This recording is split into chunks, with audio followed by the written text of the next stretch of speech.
Test পরীক্ষার আগে তোমাদের প্রত্যেকের প্রস্তুতি আরও দৃঢ় করবার জন্য আমরা কিন্তু মক টেস্টের ব্যবস্থা করেছি। টেস্ট পরীক্ষার আগে সমস্ত কবিতার ওপরে একটা মক টেস্ট হয়েছে, তার অ্যান্সার শিটের ভিডিও তোমাদেরকে আমি প্রোভাইড করেছি।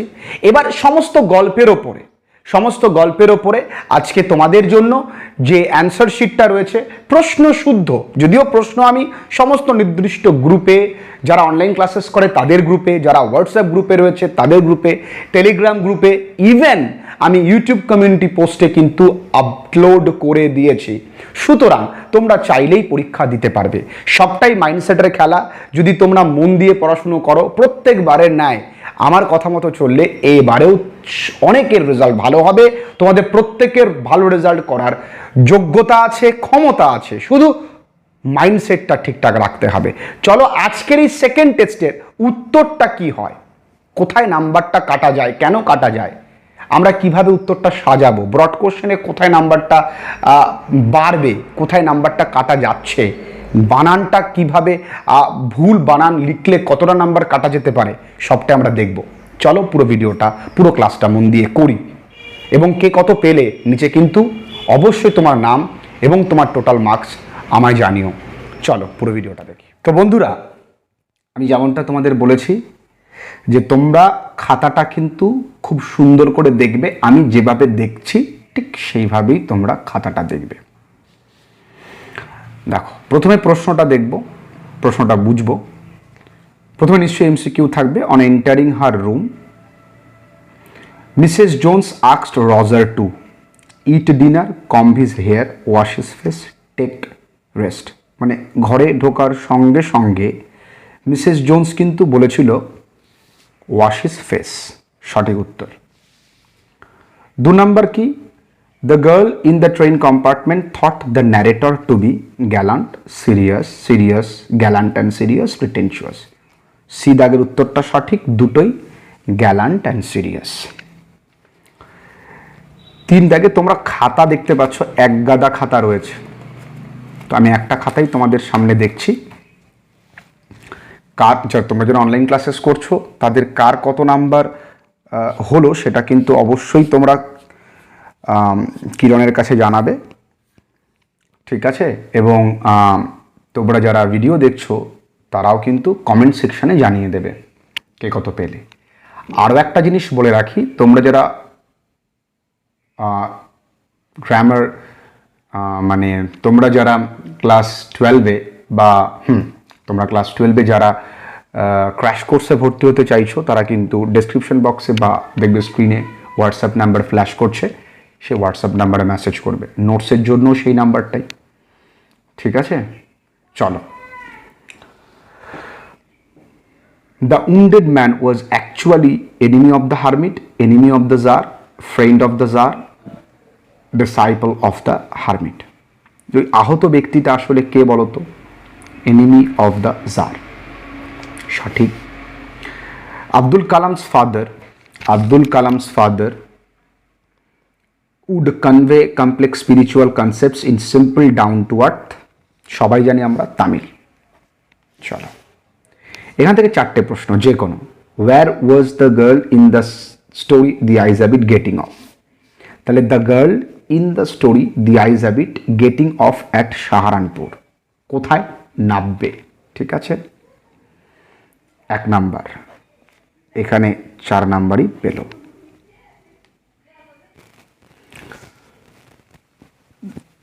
এরপরে প্রশ্ন, when and where did Roger and Mrs Jones Washington Jones met, কখন এবং কোথায়?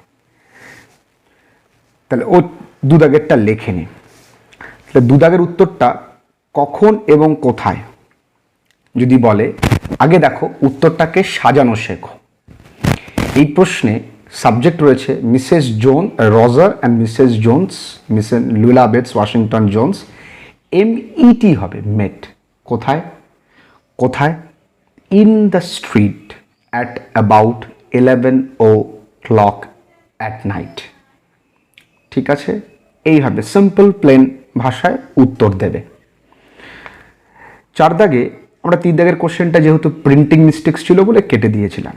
Whom did Kalam consider to be a very close friend of his father, উত্তরটা দেখি। কালাম, দেখো হুম ডিড বলেছে বলে কনসিডার্ড দিয়েছি, তাই না? তাহলে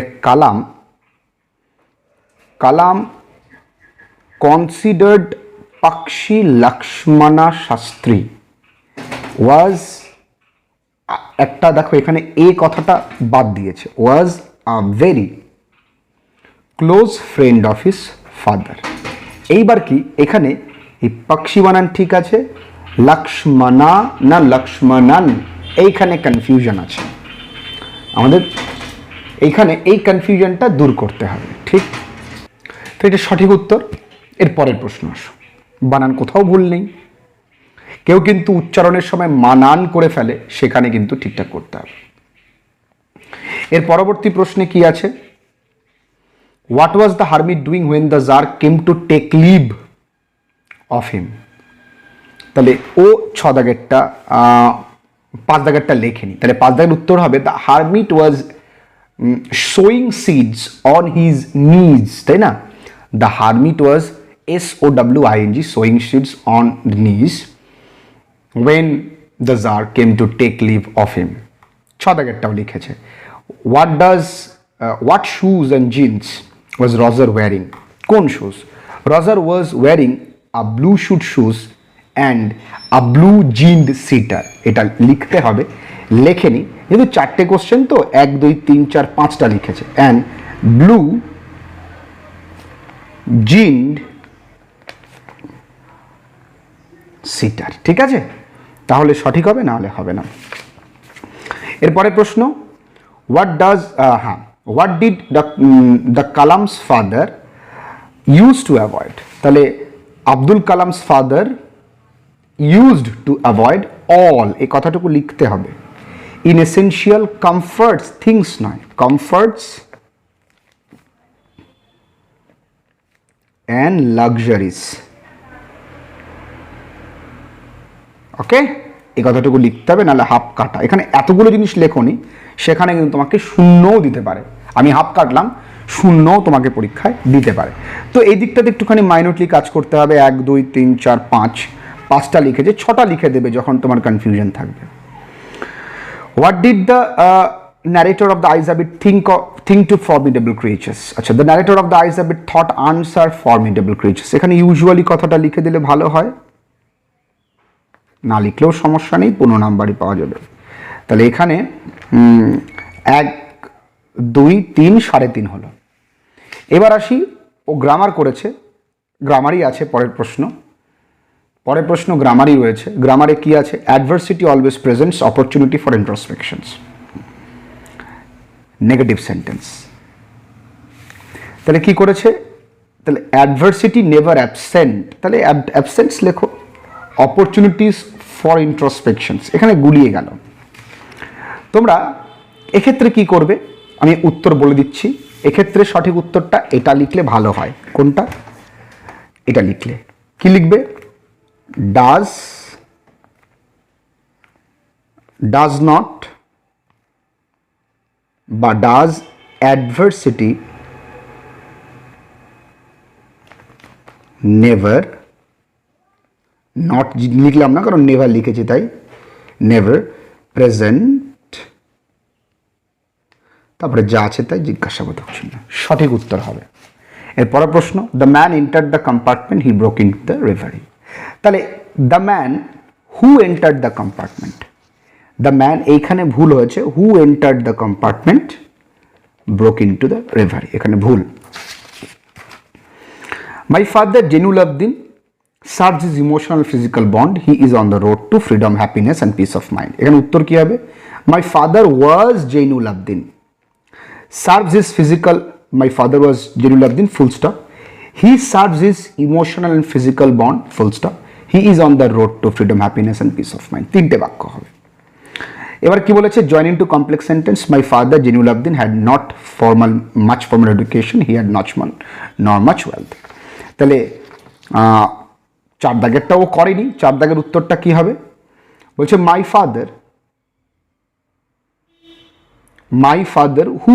father was Jainul Abdin who had not much formal education and বা who had এরকম লিখতে হবে, who had neither much formal education nor much wealth, who had neither much formal education nor much wealth, 4 দাগেরটা এমনটাই হবে। আচ্ছা, এরপরে কি বলেছে দেখো তো, the humming insects do not disturb his rest, উত্তর কি হবে? লিখেছে his rest is not disturbed by the humming insects, ঠিক আছে। এবার দেখো এখানে কি বলেছে, টেক হিম টু কোর্ট, এখানে ছোট্ট করে একটা হোয়ার লিখে দিলেই কিন্তু হয়ে যায়, take him to court where we will see, আর কিছুই না, জয়েন ইনটু কমপ্লেক্স সেন্টেন্স হয়ে যায়। গ্রামার তোমরা কোথায় কোথায় কি বুঝতে পেরেছো, কোথায় তোমাদের ভুল হচ্ছে, কেন ভুল হচ্ছে। এবার আসো তোমাদের there was some confusions in the doorway, ঠিক লিখেছে in the doorway, a man, the man নয়, a man getting into the compartment, এখানেও ভুল, স্ট্যামার্ড অ্যান অ্যাপোলজি, ঠিক আছে, the door banged and the world shut out again, I return to my berth, এখানে দেখো একটা ঠিক হয়েছে, দুটো ঠিক হয়েছে, তো 1 নাম্বার দেওয়া হবে। 3 দাগের কোশ্চেনটা এখন করেছে মাই ফাদার ওয়াজ জিনুল আবদিন, এখানে he serves his emotional and physical bond, he is on, 1 number দেওয়া যাবে, সমস্যা নেই। এবার আসো খুব সম্ভবত ব্রড কোশ্চেনে এসছে। আচ্ছা, আরও কিছু গ্রামার এখানে করেছে, my aunts grandfather, get the, কোথায় 8 দাগে কোথায়, হ্যাঁ আচ্ছা, এখানে এরর কারেকশনটা করেছে, my aunt's grandmother gave the free use of the meadows in perpetuity হবে, তো কি পারপিটিউটি লিখেছে, ইয়েস পারপিটিউটি সঠিক, এর তলা একটা দাগ দিয়ে দেবে। 4 দাগে my father was Jainul Abdeen who had not much formal education, who had neither হবে আর নর হবে, ওকে, তাহলে দেওয়া যায়, নাহলে এখানে হাফ দিতে পারে, তবে দেবে না sir, when we will take it to court we will see, আচ্ছা তাও হয়, এটা হোয়েন দিয়ে করলেও কিন্তু হয়, চলো হোয়েন দিয়ে করেছে ও, হোয়েন দিয়ে করলেও কিন্তু হয়। এবার আসছে ব্রড কোশ্চেনে ডি এর 1 দাগে, মানে এইটা একটা এফ, তো ডি নয়, You have already been answered. Who said this to whom? When did the speaker say so? How did the person spoken to answered? In the story, 3 questions by Leo Tolstoy, the hermit said the above quoted line to the Tsar. দেখেছো কত সুন্দর সাজিয়ে লিখতে হবে। তাহলে who said this to whom? 2. When the Tsar came to take leave of the hermit, he asked the hermit for the right answers of his questions. Then the wise hermit said the above mentioned line. বাহ, দারুণ, এটাও 2। After being dissatisfied to listen to the different answers of his 3 questions, the Tsar decided to consult a hermit. The wise hermit answered his questions. At the end of the sequence of the event, at first the hermit explained past tense maintain korte hobe of the Tsar. He did not feel pity for his weakness intensely. ওকে, ঠিক আছে, তো এই জায়গাটা একটু গুলিয়ে গেছে বলে half কিন্তু কাটা হবে, যেখানে পেন পড়বে সেই জায়গায় তোমার নাম্বার কাটা যাবে, যেন স্যাররা কোনোভাবেই তোমার খাতায় পেন ফোটাতে না পারে। এখানে তুমি অনেক লিখেছো, তুমি প্রচুর লিখেছো, কিন্তু কোথাও তুমি এত লিখলেও তোমার নাম্বারটা কিন্তু দেবে না যদি স্যাররা ডিসস্যাটিসফাইড হয়। তাও তুমি অলরেডি 5.5 পেয়ে গেছো, কারণ তুমি কাটা কাটা প্রশ্নের উত্তর লিখেছো তাই, ঠিক আছে। এই নয় যে তুমি বেশি লিখেছো বলে তোমাকে বেশি নাম্বার দেওয়া হবে, বা তুমি বেশি লিখেছো বলে তোমাকে মার্সি করা হবে বা ক্ষমা করা হবে, ভুল তো ভুল। Mine was very secure childhood, whose childhood is referred to here, তাহলে in the story the strong roots APJ Abdul Kalam's childhood is referred to here, 1 number পেয়েছো। এবার কি বলেছে, how was his childhood in secured, তাহলে Kalam's childhood was secured both materially and emotionally, his father and mother, কি লিখেছে এটা, renowned as an, না, এখানে his father and mother were known as ideal couple. They treated him very carefully but avoided every inessential things. Kalam's father and mother was secured his childhood. His father had much formal education. এখানে গুলিয়ে গেছে কোথাও, তো overall marks তোমায় দেবে, তাও 3.5 পেয়েছো। তাহলে এইভাবে হচ্ছে ব্রড কোশ্চেন। তোমরা অনেকেই আছো এই ব্রড কোশ্চেনটা অ্যাটেন্ড করবে, yes this is the best time. এই ব্রড কোশ্চেন অ্যাটেন্ড করলে তো মেয়েটি বেশি নাম্বার পেত। সেখানে বুদ্ধিমত্তার পরিচয় দিতে হবে, কারণ এখানে কেন October is the best time, কারণ ওইখানে আমরা লিখতে পারবো ইজিলি এবং বানান কম ভুল হওয়ার চান্স থাকে বা পসিবিলিটিস থাকে। যাই হোক, এ কত পেলো একটু দেখা যাক ক্যালকুলেশন করে। 4, 5, 6, 7 হাতে রইল, 8, 9, 10, এখানে 10, 10.5 যদিও, 11, 12, 13, 14, 15, 16, 17, 18, 19, 20, 21, 22, এখানে 30-এ 22। নট সো গুড, কিন্তু তাহলে 30-এ হলো 22। Not very good, but she tried her best. আজকে তারিখ 2/11। এই হলো ক্লাস 12দের খাতা। তোমরা কে কত পেলে আমায় জানাবে। আজকের ভিডিওটা এই পর্যন্তই। ভালো থেকো সবাই।